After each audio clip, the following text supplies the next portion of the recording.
Well, chat, because we are on a timer tonight, at least for tonight, because again, I got to be a good son-in-law. Help my in-laws get to the airport at 2:30 in the morning. But guess who's already up at that time? This guy. Yeah, we're gonna get right down to business tonight. You go live at 10 p.m. my time. It's not even 10 p.m. your time. Correct. It is season 5 coming up. We have already, of course, established our custom schedule because there wasn't really anything to change outside of chat electing to add Navy to the schedule. But, of course, we are now in Conference USA, so we have a lot of mandatory games, although we only have 10 conference games instead of 11, which is a little bit scary. Got to be honest. A little bit scary. Peden, Mills, what's going on? Good to see you both. We still have to set up our board this year, but before that, the red shirts and the roster for what this season's going to be. At quarterback, we can't redshirt anybody, but we have Brett Cole, Bryce Frost, Picks aplenty, and Bill Brasky. I think Frost has to be the backup for this year, man. It's his senior year. He's been so crucial for us.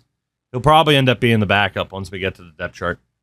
Running backs, we have Tavian Grant, Aegon Targaryen III, Lane Schilling, Han Doffmore, Robert Baratheon, and Booby Boosh. Of course. The good news is we are going to be able to redshirt a lot of people. I might, again, have to revert some red shirts if people get mad about the lack of playing time. But Schilling, we're just going to leave out there. We're going to redshirt the underclassmen that we have. At fullback, Ron Mexico.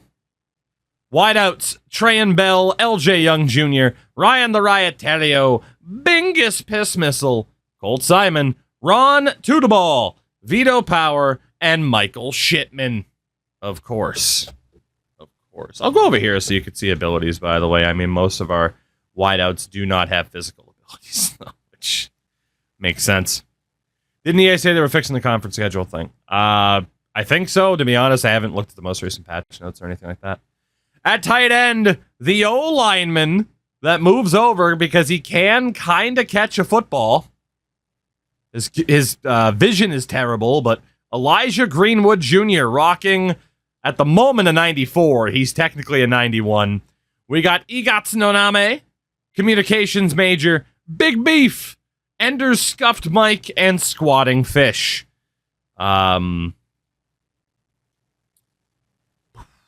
We'll keep Ender's Scuffed Mike in there. He's probably, no offense, the weakest of the 3. But we need 4 tight ends. On the O-line, Grant Huff, Bon John V, John B.O.V., Oliver Terry, Bocce Ball, and Cornelius Flakes. Left guard at 6'1", 228. Did he lose weight? Which guy? Oh, Elijah Greenwood? Maybe he did, yeah. Or he was just undersized to begin with. At left guard, Damian Green, Manziel's Waterboy, and Make It To Go. Our centers, Jermaine Houston, Andrew Spanway, and George, who will be redshirt this year. Right guard, Brian Vega, Cowbell Solo, Numblegs III, and Mo Bamba.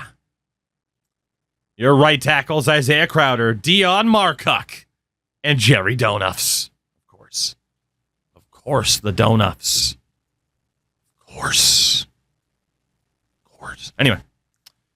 At defensive end, TBTT. We can't afford to redshirt him this year either. He's just going to have to play. Old Tweet got me canceled. I'm fast as Fookboy. And Sloppy Joe III. Redshirt the latter two. Right end, we have John Decker IV, Maul Walker, Texas Ranger, Mustafa, lost to Wyoming, and Blue Mimi. Redshirt the latter, of course. Defensive tackle, Gene Parmesan. I'm ready, friend. Chumbawamba. Crippling Gambling Addiction. Babuka Babaka. And buy me a new charger. The freshmen are the best players of the bunch. That's a bit concerning. Mr. Parmesan is going to be the starter. We're going to redshirt Friend and Chumbawamba. So we might take a little... Well, actually, Friend, I mean, we normally do have 2 defensive tackles. I guess Chamba is going to be the only, old Chumbawamba is going to be the only red shirt this year. Ended up working out interestingly with the youngins. At linebacker, Draymond Gates, Kuda Hog, and Tougie is a shill. True. Middle linebackers, James Couch Smith, 27-0, and Manziel's dealer. So the overall that it shows on the column is their boosted overall with your coach tree and what effect that's having. Their overall in the top right's their actual overall. I think we gotta risk a red shirt there. How'd last night go? We got promotion. We lost our bowl game, but we did get promotion. Right side, Mother My Jalen Hurts, Turning the Frogs gay, and Pistol Pete not gay. How the hell did we end up with two guys with gay in their last name? I don't know. Speaks to this community, I guess.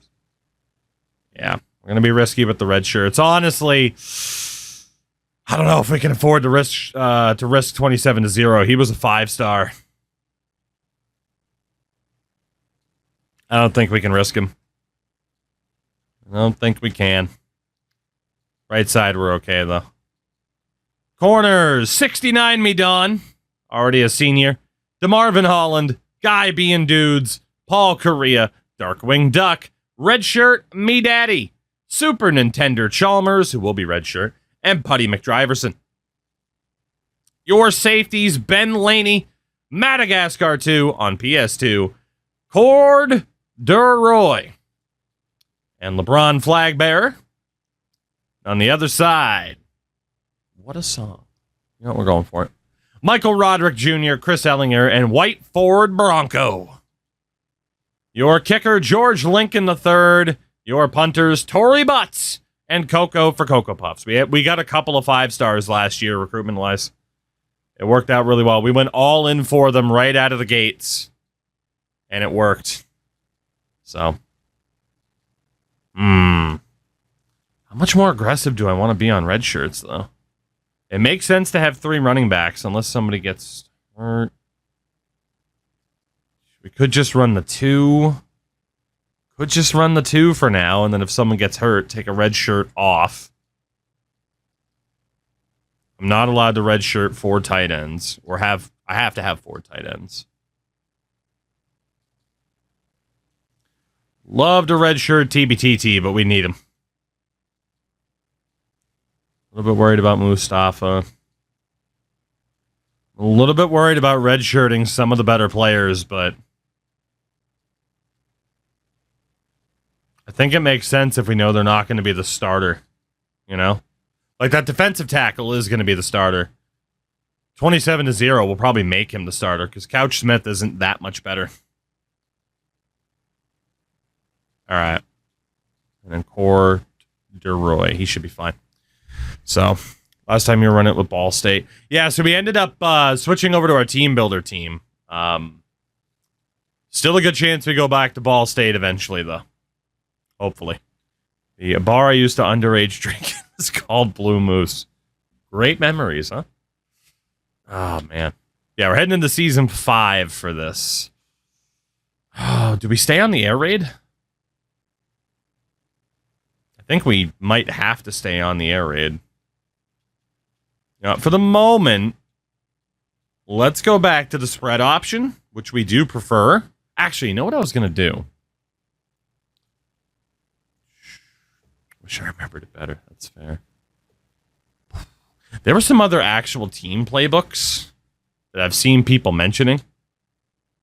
The Arizona Pro style. Probably because they have a Wildcat. Wildcat works really well for us, though, because our former quarterback is now our running back. That is true. We weren't getting play style complaints on air raid. That is true. Arkansas was also pro style, but with no no Wildcat. Actually looking at Mr. Siv's suggestions earlier. Mentioned UNLV. Multiple has split backs. Yeah, we'll keep it on air raid. Maybe. Keep it on air raid. We'll see if anybody complains about our play style, and then we'll adapt it if we have to. You have the running backs for UNLV. They run some wild dude running backs. Yeah, I think... God, it's tough. You know, I'm going to go with my gut. We're going to switch back over to spread option because I'm an RPO slut. And we'll see what happens. And if people are complaining about the play style, then we'll change it up. Hey, Jay, what's up? Good to see you. Hate to say it, man. Picks aplenty probably should be. I just hate that he's going to be third string. He's not that much worse than Bryce Frost. He's also a lefty. Yeah, I mean, Bryce deserves the chance, though. Running backs, Grant, Targaryen, and then Mexico if needed because of the red shirts. Fullbacks. If Mexico's not in, we will go with our better options. Actually, we are going to want... Ooh, do we want Targaryen as our primary running back, or do we want Tavian Grant? We probably want Targaryen. I was going to say Targaryen for the speed, but he's really not even any more athletic than Grant, and Grant's a power back. He does have better carrying, but the break tackle, the trucking... I mean, Grant is just better at almost everything. Much better blocker. 84 pass block. Jesus Christ. Ryan, what's up, by the way? We'll go with Grant.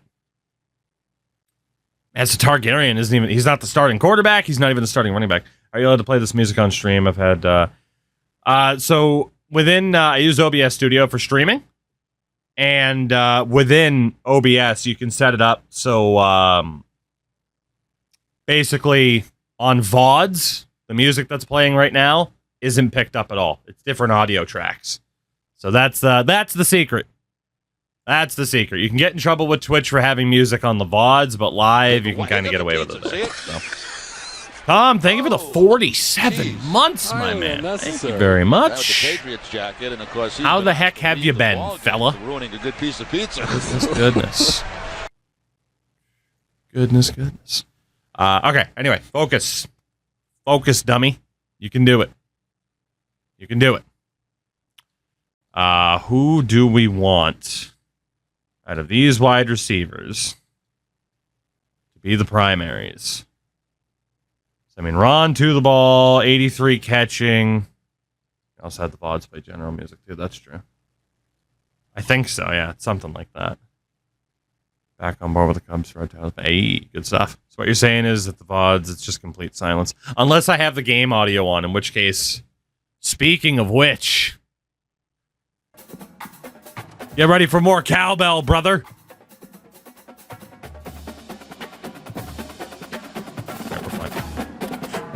So, Ron to the ball.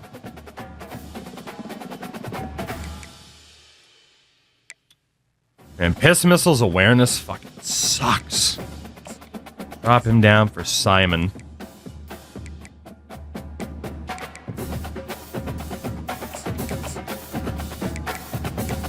Honestly, I'm going to go with Simon over Terrio just because it's so much faster. Bell, Young, Simon, Terrio. Okay, that works. Tight end wise, Greenwood, Oname. Let's get communications major in there. I mean, granted, both tight ends really do have those blocking abilities if we go with them. That's not bad. Left tackle. Let's just go with actual, natural left tackles in their best spots. I'm going to get CFB 25 with two problems. It's expensive and I'm trash. Being trash at this game isn't a big deal, but that is fair. Modern games are expensive. Why did it swap my left guards and my right guards? What the hell's up with that? What a pain. Bring in the Markuck. Alright, so left guard, let's get Green in there. Over under a week until the Oilers sign D'Angelo. Who knows? I was wrong about who I thought the Blue Jackets were going to bring on as a head coach, so everyone got the Oilers right, though. The beautifully desperate Oilers.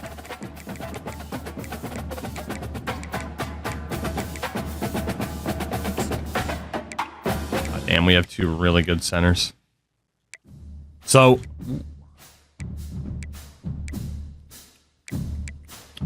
at center, do we stick with Houston because he's better, or do we stick with Spanway because he's got abilities? I think we might go with Spanway. I mean, option shield and inside shield are both really good. Right guard. Shout out to Hulk. Can we make it 2 promotions in 2 nights? That is the question, Hulkster. Thank you for the resub, though, buddy. Very much appreciated. Very, very much. How the heck's your face? Yeah, we'll go with Mega. And then right tackle is Crowder, Gary Donuffs, and the legendary Dion Marcock. Sick Crowder. Defensive end, TT got me canceled. And go with old Texas Ranger. And then the right side is Decker, Texas Ranger, and then got me canceled. There, Hulk. There. Ooh, let me check. Yeah, Decker turned into a beast. Defensive tackle, Gene Parmesan. I'm ready, friend. Got the gambling addiction in there. Babuka Babaka. Still an unbelievable name. Linebacker, Draymond Gates. That gold Duress. Duress, not Duress. I was reading Pocket Disruptor at the same time. And there's a lot of T's in that one. That's the mistake. Middle linebacker. Gotta be honest, I think we want 27-0 as that middle linebacker. I mean, he is he's a beast. 5-star recruit. We want him in immediately. We don't want to risk him at all. And right outside linebacker. Perfect. Actually, let's get Hog in there. There we go. Corners. 69 Midon, Holland, being dudes. Rhea, Darkwing Duck. Darkwing Duck only has 56 awareness. We're going to take him out for Red Shirt Me Daddy. Found Peyton Manning's brother. Have I said Omaha a lot? Is it me? It's a Wild fan. I think Dean Evison's perfect. He is a decent coach. I don't know if he's the coach to lead a team to anything overly significant, but he is a decent coach. Strong safety. 65 awareness for Roderick. Kinda sucks, but he does have the speed, the acceleration, the agility to make up for it. 99 zone coverage. Jesus Christ. Kicker is still going to be Lincoln. Punter is going to be Butt. There we go. We do need to double check the outright roster for the best return man that we have. Let's find out who that is. Still going to be DeMarvin Holland from the looks of it. Holland or Colt? Based on Simon's change of direction. Although 69 Midon's pretty good too, but his acceleration's worse, so. Holland or Simon for the return man. We can do that. We can do that. AI names are... Oh, dude, they're great. They are fantastic. Alright, let's see. With all your franchise... Well, all our franchises have the silly names? No. I don't do it for every single one. But for one like this, it made sense.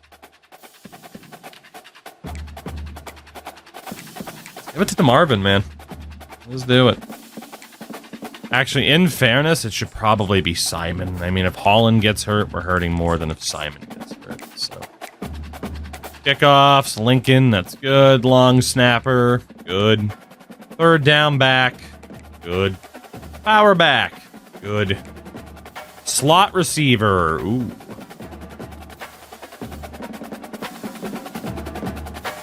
I think we wanted to go with Simon. Rushing left end. It's best right end, Decker. That is. Alright, got Jalen Hurts down there. We'll put Gates over here. Other side, gotta make Decker. primary with Jalen Hurts. Whoops. I feel we mess up the wrong one there, but it's fine. Defensive tackle. Ooh.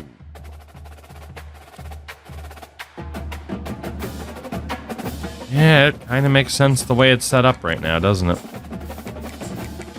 Almost, at least. Some linebackers. Coach Smith can definitely be in there. We'll get Laney into the mix. Corner. We'll just go off of the highest rateds. Works for me. Beautiful.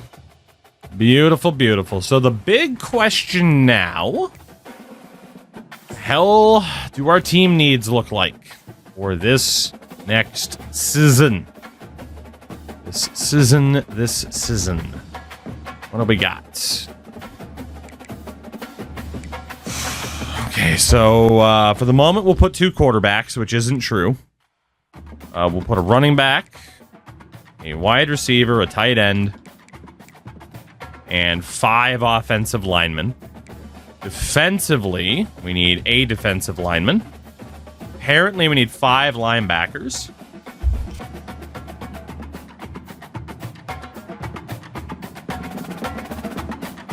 Excuse me. 5 linebackers and apparently 5 members of the secondary. And the special teams, apparently we need a kicker. Now, based off of who has a red shirt and who doesn't, obviously we'll know which ones are true or are not. Thank you. All right. So do we need 2 quarterbacks? I mean, I guess we do, because we only have 4. No one's red shirt. Running back wise, we definitely don't need a running back. Definitely not. Wide receiver, I guess you could say there's an argument. Tight ends. 1 tight end does make sense because we have a senior. And then 1, 2, 3. Say 2 offensive linemen. Defensive line. Definitely don't need any defensive linemen. Linebackers, we'll say we need 3. And defensive back, 1, 2. Say we also need 3. And then we know we don't need a kicker because Cocoa Puffs will move over next year. So we actually don't need that many people. Taco, what's going on? We actually don't need that many people. Just great news. Let's see what we got on the board. We're looking for 5 stars again. I always forget the recommended tab comes up. It is nice that some 4 stars have immediate interest in us, though, like to that level. Well, the number 1 prospect in the country has us as number 8 on his board. Finau Chung. Promising. Very, very promising. There's a lot of 5 stars who might have... Oh, my God. All right. We may have turned the corner here, huh? Well, you're looking at the guys that we are going to be prioritizing. Flippity had to early stream. I have to end the stream earlier tonight, so hence the early stream. All right, so we got numerous quarterbacks. We have 750 points this week. Running back wasn't on the list, but man, it's 5-star players, so you look at them regardless. So Elijah Pollock. Are you actually a 5-star? Oh, yeah, you are. Holy. All right, well, that's an immediate scholarship. Emmanuel Gooden. 5-star gems do, in fact, exist. Emmanuel Gooden is one of them. Goodness gracious. Carlos Burr. Not a 5-star gem, but is a legitimate 5-star. 99 quarterback speed is wild. I was wondering who was going to notice that. I didn't want to say anything. You guys did notice, though. 99 speed, 95 acceleration. Yeah, for Emmanuel Gooden. As an athlete, no less. So, we'll see. Nentori Elias. Or Eliash, perhaps. He's from Europe. He's also a legitimate 5-star. Running backs. Vibey. is a bust. We'll take him off our list. I'd rather look for a 4-star gem than a 5-star bust. Walter is a 5-star. Zach Gore, son of Frank. Legitimate 5-star. No wideouts, no tight ends. Tackles. Kyrie Figures is a legitimate 5-star. Lester Slauson. Legitimate 5-star. Very nice. At guard, Ben Ulbrich. Legitimate 5-star. Nolan Everett. Legitimate 5-star. Very good. Let's see. Defensive end, Devin Nalen is a bust. We'll get him off of our list. And we're only looking at 5-stars so far. Cornell Drango. Also a bust. Barry Flott. Good. And then the number 1 prospect in the nation this year, Finau Chung. He's good. I mean, he's not insane. He's good. Linebacker, Nate McLeod is a bust. Sucks he has duress and quick jump, but we'll get him out of there for now. Juan Cormier is fine. And Seth Deesh. Ooh, another 5-star gem. Can't play zone coverage worth a shit. But that's 2 5-star gems we've seen, and those guys will be our top 2 targets. At corner, Alec Grossman. Platinum house call out of the gates. Goodness gracious. At safety, Curtis Rourke. Legitimate 5-star. And David Ogbong Bamiga. Ogbong Bamiga. Yeah.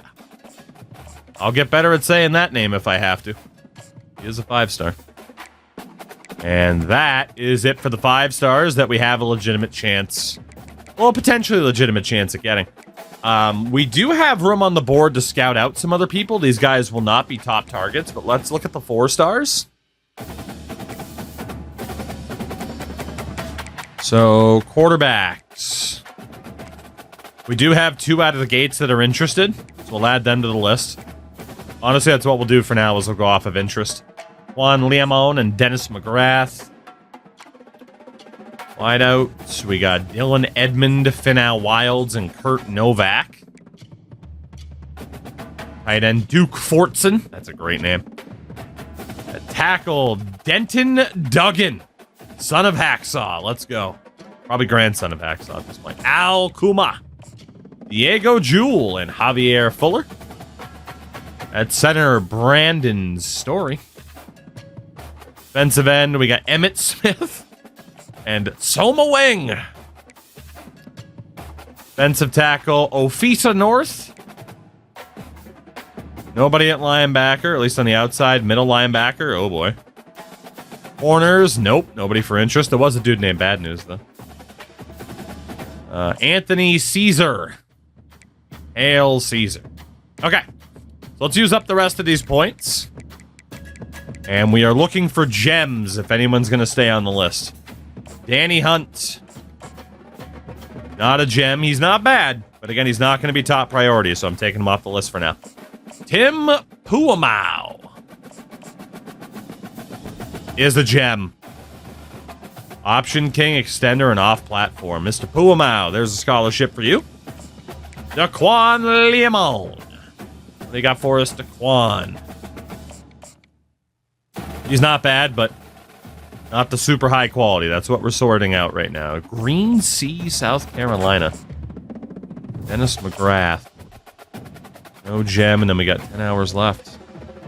Dylan Edmonds. Final 10 hours. Okay, so we do have 18 targets out of the gates early on. They are all 5-stars or a 4-star gem. As we move into week 0... not much closer to the start of Season 5. Carlos Burr has locked us out of his top 8. Wamba is the only guy upset with our playing style right now, which, whatever. mean, he's not even playing this year, so. Before we get back to our recruiting, we are number 24 in the nation here in the preseason. Ohio State at number 1, the defending national champions.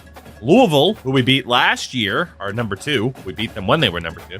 And then the North Carolina Tar Heels are up there, too. Interesting. Nevada's up there, Washington State, but there we are.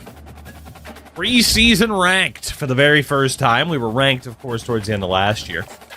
The Heisman Watch has Vandy's Joseph McVay, Parker Livingstone at Texas, House Hejny at TCU, Ron Bridge at USC, and Jelani Watkins at LSU. So 3 wideouts, a running back, and a quarterback. That is the least amount of quarterbacks I think I've seen in a while in terms of being up there. So, all right, let's see. Got locked out by Carlos Burr. So none of these dudes immediately put us, except for Finau Chung, the number 1 prospect in the nation. He has us number 1 right now. Mr. Chung, we are sending the house for you. God, we got the 600 points to spend, too. That's awesome. Where does Puamau have us? Puamau also has us in first. Awesome. We'll also send the house for him. And then for the others, I'm not going to worry about these 4 stars anymore. At least until we know we get locked out for other people. Let's do 25 points each for the rest of them. Dude, the fact that we're in Season 5 and the number 1 recruit, listed recruit in the country has us number 1, even if it's only momentarily, is still outstanding. Seth Beesh. Up there, Ben Ulbrich, Tori Elias. We got Emmanuel Gooden. And then once we have everybody on 25, the bonus points, the leftovers, if there are any, will go to the 5-star gems as our top targets from there. Yeah, with 2 left, we will have enough. So that's good.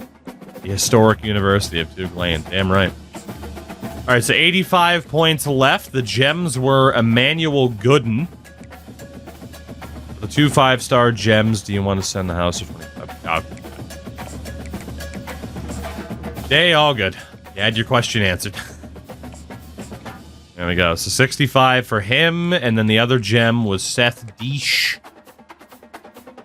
Who will just be shy of the full amount of points we can put on him.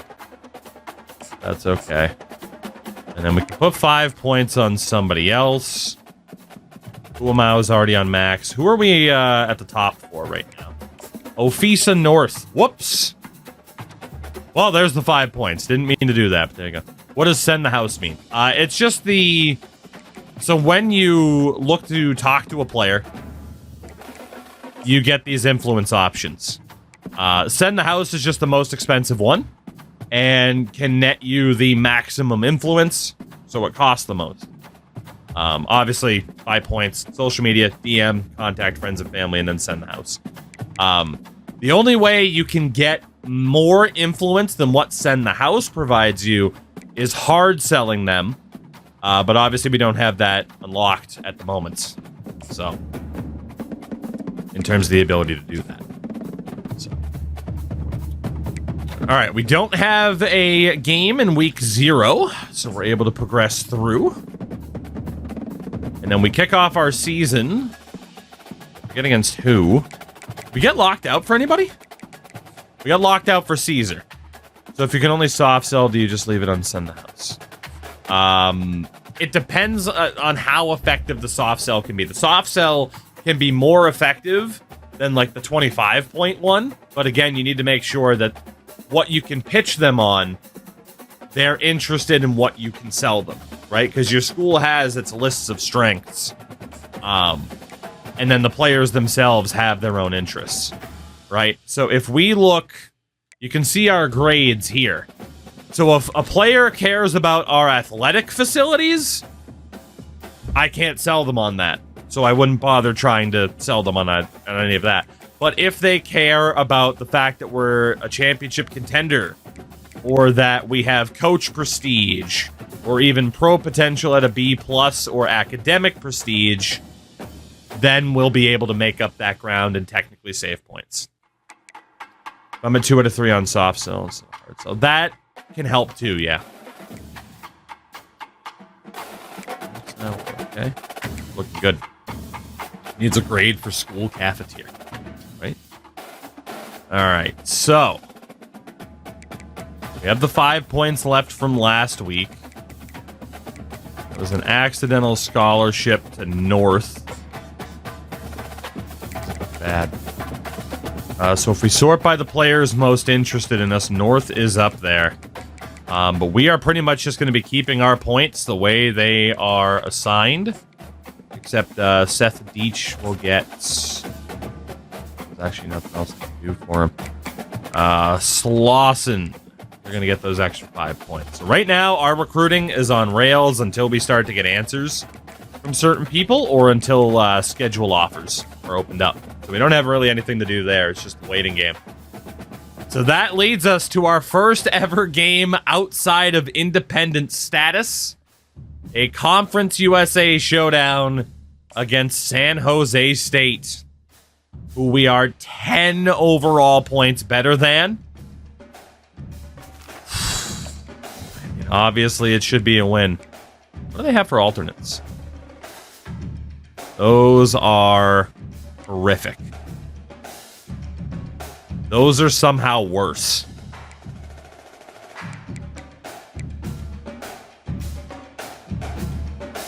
Interesting. Oboe, indeed. We beat Louisville in overtime on a 40-some-odd yard field goal against the wind to get promoted. It was pretty ridiculous. We're going to put them in the yellow. Why not? We'll put them in the Piss Boys. We'll wear the dark blue. Let's get some Thursday Night Football color rush going, huh? Let's get the color rush going. Hello, everyone, and welcome. All right. The season opener.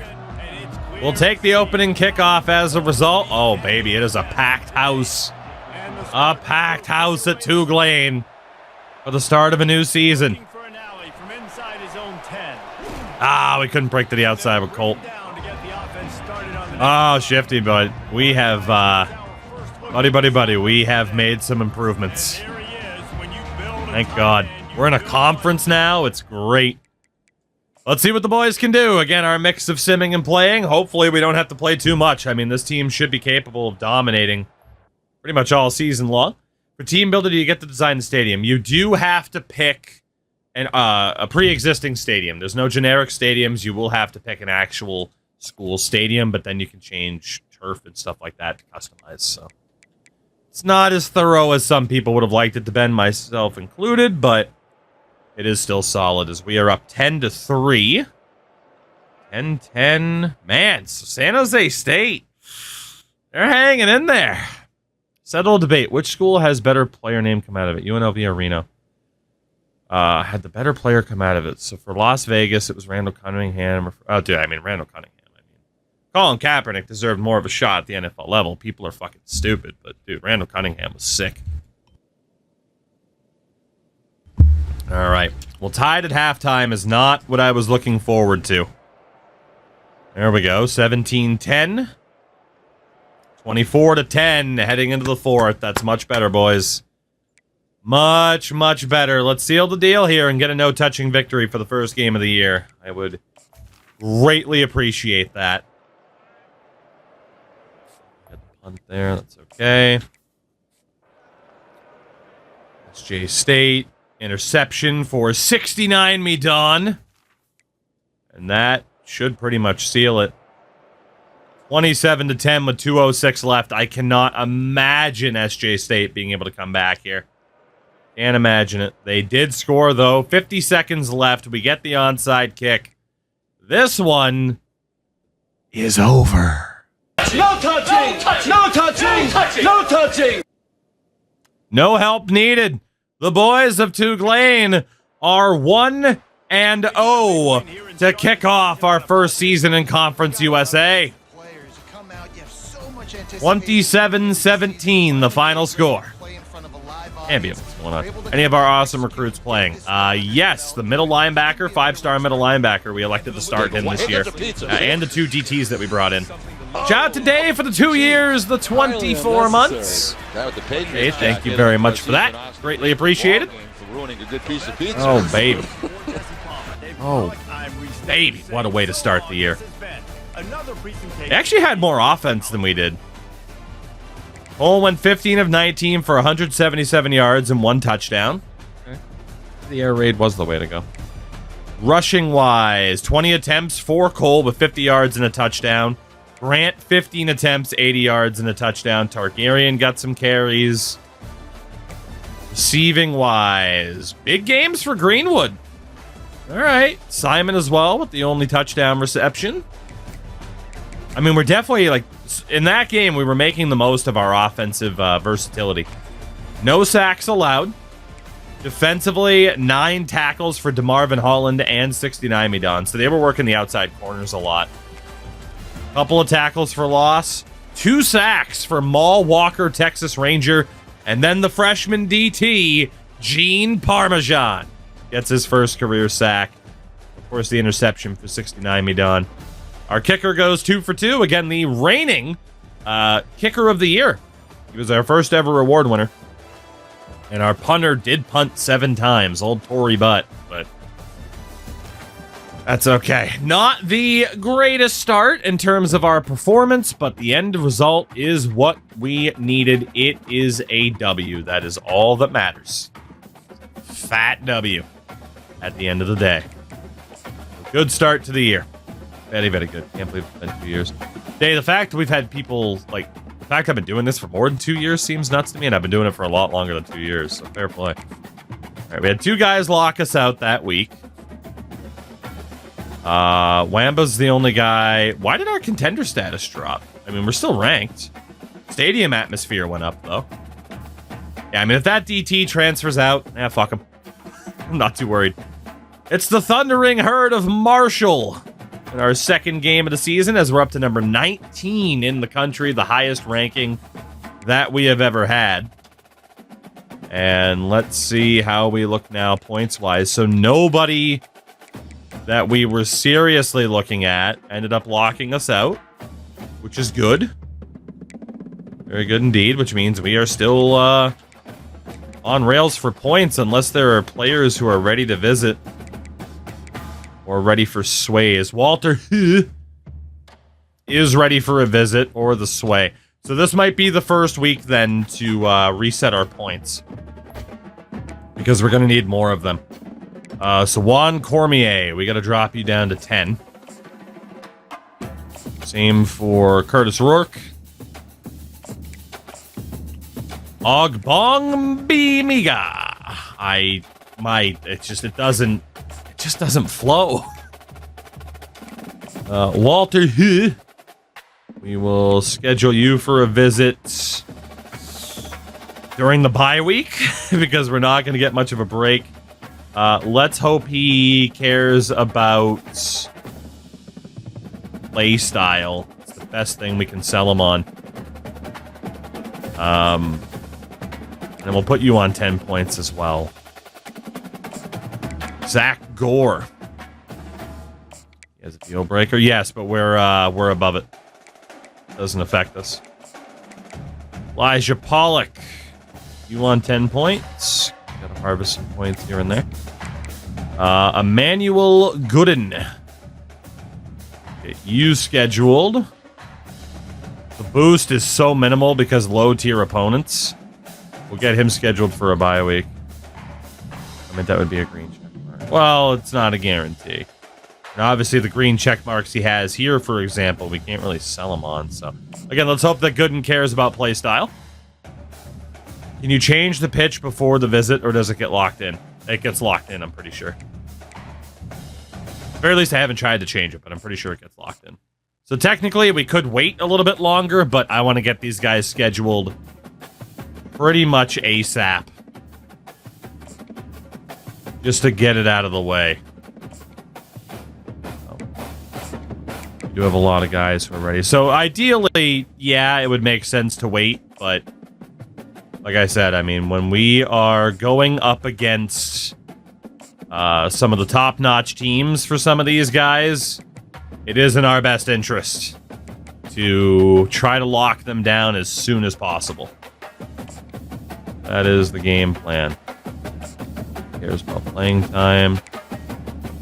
Got 30 points left over.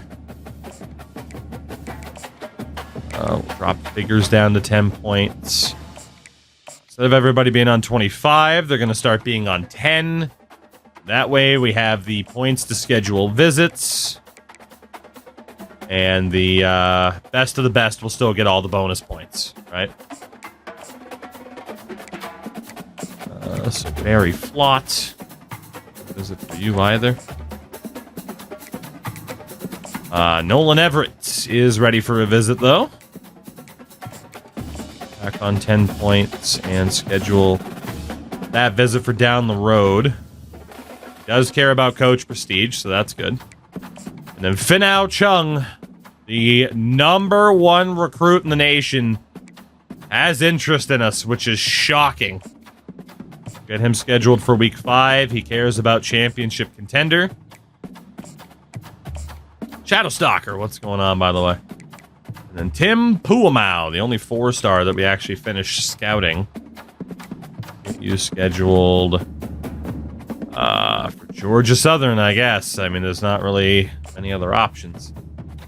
And we already got those 10 points. Okay. So, with 110 points left over, I'm doing good. Doing good. Actually, a bit bummed out. I'm not going to be able to stream this as much as I have normally been. For tonight only, of course, but it's a bummer. All right, Seth Deesh. Right. Which ones have playing time? Gotta take a shot here.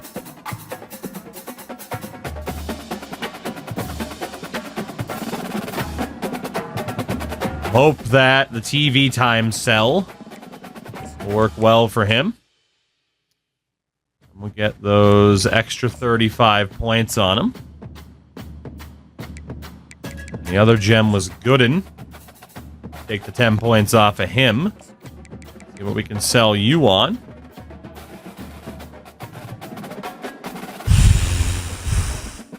Which isn't as much as I was hoping. That one.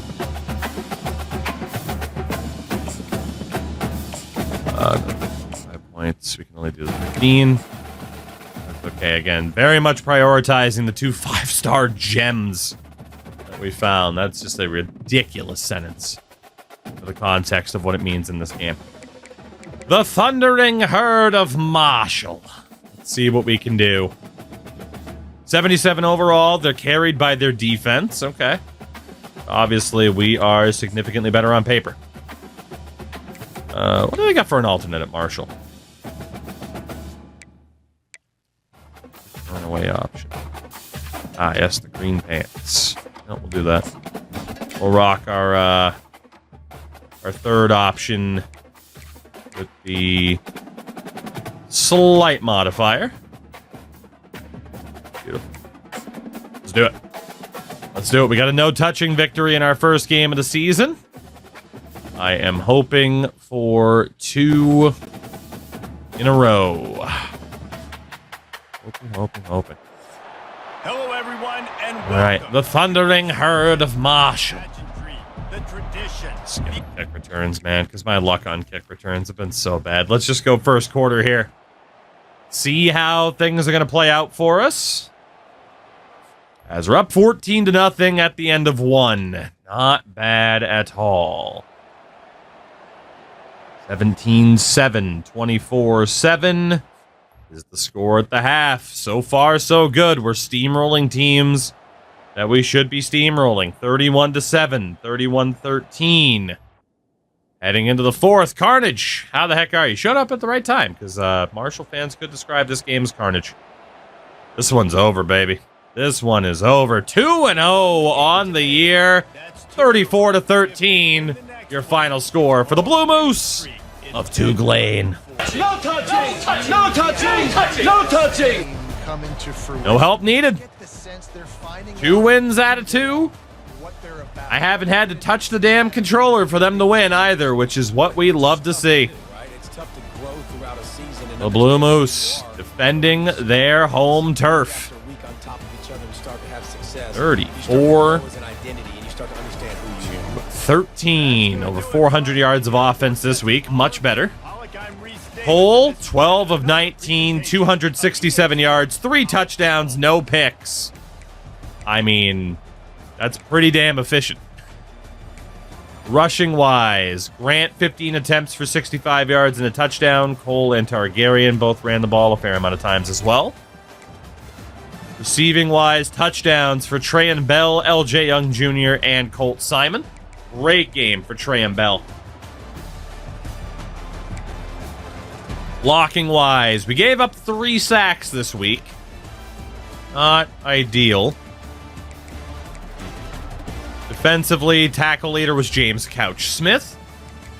Your sack leaders, wow, 3. TBTT, Maul Walker, Texas Ranger, and Gene Parmesan. 2 games, 2 sacks for the freshman. And a pick for DeMarvin Holland. Who else? Our kicker did miss a field goal, but that's all right. I have a gameplay question. Do you feel Pro Rel makes, do you feel the Pro Rel system has more replayability than just Dynasty mode? I've watched a bunch of people, and it seems like by year 4, everyone's essentially a top 10 team in the country, if not higher. Seems like the game's just a bit of a time sink, and eventually you always get great. It definitely adds another element to it, yes. There is an argument that maybe recruitment should be a little bit more difficult. But there's always room for house rules, right? Always room for house rules. For me, with this Pro Rel system, my only target is not to win a national title. I have that secondary target of trying to make my way to the top tier. So it definitely adds different elements there. I think in general, there could be a couple reasons why recruitment always ends up like, 4 years in, you always pretty much have a good team. And it's because people are typically smarter than the AI. Low-level AI are going to, kind of be at a certain point. But, what makes it easier is the recruiter tab. No doubt about that. If you spec into recruiter tab, you're going to have an easier time bringing people in, right? Especially once you get to, really all of it helps, right? The scouting helps, but tier 2, 3, and 4 immediately make it easier to get somebody else. On top of that, the coordinators have a huge effect, right? Because your coordinators can also spec a little bit into the recruiter tab and helps out that impact. And along with that, Motivator helps a lot too. Motivator helps a ton because it can get you extra XP, which makes your team better, which makes them more approachable or more interesting to potential recruits. So this Pro Rel system definitely adds that extra challenge, because otherwise, if you know what you're doing, it is going to be a pretty straightforward rebuild. There's some RNG involved in terms of what prospect you get, how soon you get them, how much of an impact that can make. House rules are always going to be king to make it more difficult, right? Which is why in the past, for those who watched NCAA 14 at the end when we did that Wyoming run, not only did we have the Pro Rel system, we also had junior college transfers only to make it even more difficult, which we probably will do a JUCO challenge at some point again and stuff like that. But I guess the consensus would be you're right to say that, if someone knows what they're doing within 4 to 5 years, they're probably going to be a significantly better program than when they started. That's just kind of how the game works. That's kind of how that's how like the older games work too with 14. The Pro Rel system definitely adds replayability. Because you can take a step back, right? Like if I lose a national title game, but still win my conference title, okay, well, I'm still going up the ladder, and I'm probably still going to have a good enough team to win a national title. If it was just normal and I lost a national title game, it'd be like, all right, I'll just be back next year. There's an extra set of consequences that have been thrown on. Do coaches ever get poached? They are supposed to be able to. It hasn't happened to me yet. So I do wonder what will happen when I get to a higher level as to whether or not that'll happen. It could happen in the old games, too. We definitely used to lose coordinators who would take head coaching jobs elsewhere. So, but it is supposed to be able to happen. Wonder how a star recruitment house rule on Pro Rel would do. Well, that's the beauty of it, right? And that's why I mean, you guys know me. Like, my channels are basically based on the concept of house rule franchise modes. Whether it be we can only get players from a certain location, this type of player, that I always set up what I do based on house rules. How do you convey your thoughts so concisely? I don't know, because I didn't feel like I did on that attempt. I could have said it in much fewer words, actually, I think. The gist of it is, though, that yes, Pro Rel adds way more replayability to this. The investment is that much more because there's a lot more to focus on. But case in point, you could argue I should have had even more house rules on this to make it even more difficult, right? Because we were in independent... Why use many word when few word do trick? You could argue I should have used more house rules. Whether or not that was JUCO or not, I don't know. Because we are in tier 10 now of 11. And I already have 2 5-star players, more than 2 5-star players on this team, right? So there is that. Maybe if I were to redo this, which I'm not going to redo it, we're just going for it now, right? Because whatever. If I were to recommend somebody do this challenge, I would say based on what conference you're in, dictates what level of player you can bring in, right? Like maybe we should have had it so that in independent status, I could only bring in 1 or 2-star players, you know? I mean, you got to figure with 11 conferences, we could have split it up to say, I'm not allowed to bring in a 5-star until I'm a top 4 program or top 4 conference, so on and so forth, right? It certainly, again, stuff like that makes it a lot easier or a lot more interesting. Not easier. It makes it more difficult. I'm a motivator and I'm attempting a 3-star 4-year development program. Redshirting for the freshmen, making sure everyone developed 5 years, 81 overall in year 3.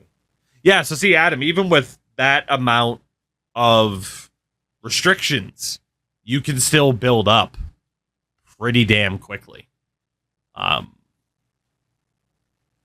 Yeah, that's the thing. And it's a shame too, right? Because in terms of talking through these ideas, now I'm like, shit, maybe we should have done it that way. But we've also invested so much time into this restart now. We just finally got our first promotion. That restarting at this point would be a kick in the balls. But I do agree that placement-based recruiting, yeah, as Maui just phrased it, would be really damn cool. So if I'm in the Big Ten and normal runs should be, I only go for 3 stars and 4 stars. So, I mean, in terms of how we set this up, right? You could even do independent status, 1-star only, and then we'd really have to rely on like 1-star gems to carry us through, right? But like Conference USA is tier 10. Then you have the MAC, the Sun Belt, and the American Conference. We could say that's where we unlock 2 stars and look for 2-star gems. And then like the Mountain West and Pac-12 could be 3-star recruits. ACC and Big 12 could be 4-star recruits, and then the top 2 tiers of the Big 10 and SEC, we could start to look for the 5-star recruits. That would be a significantly bigger challenge, that is for sure.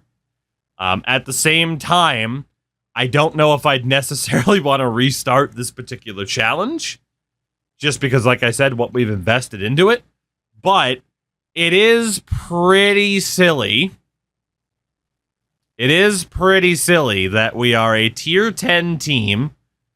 We're number 16 in the country with a 2-0 record.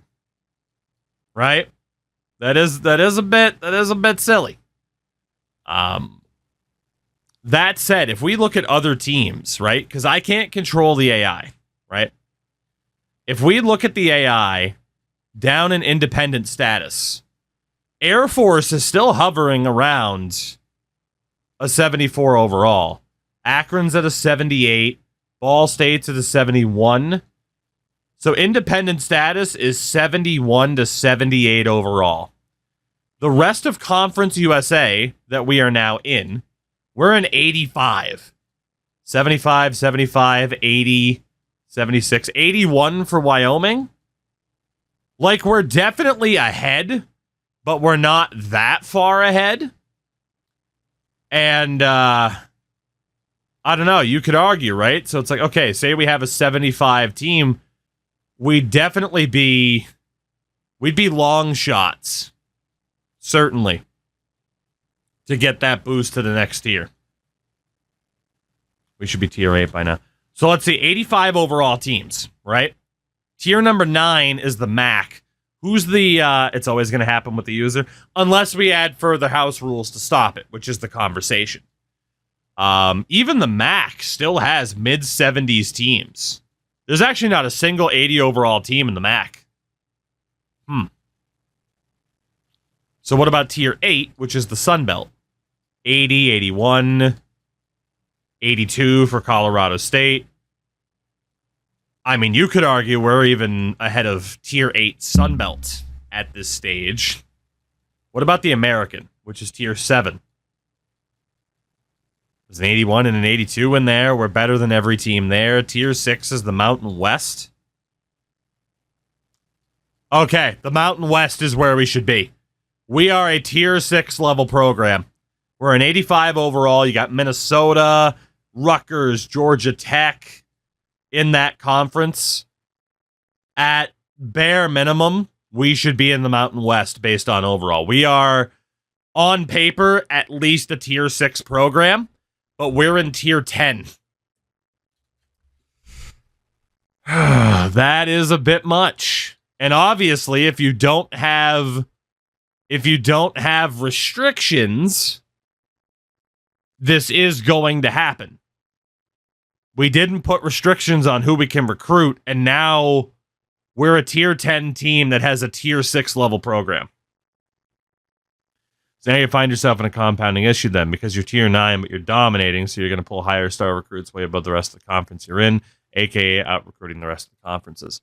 Yeah, in theory, we are going to breeze our way through the next couple of conferences. In theory.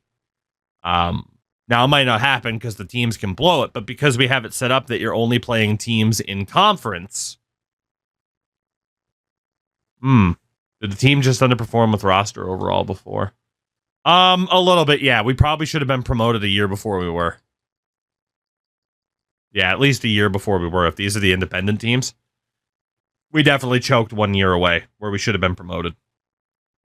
So it can happen. Toogie did throw like 4 pick sixes. Correct. It's an interesting conversation. That's for sure. We almost didn't promote last year. Yeah, right. It went until overtime of the final game. So,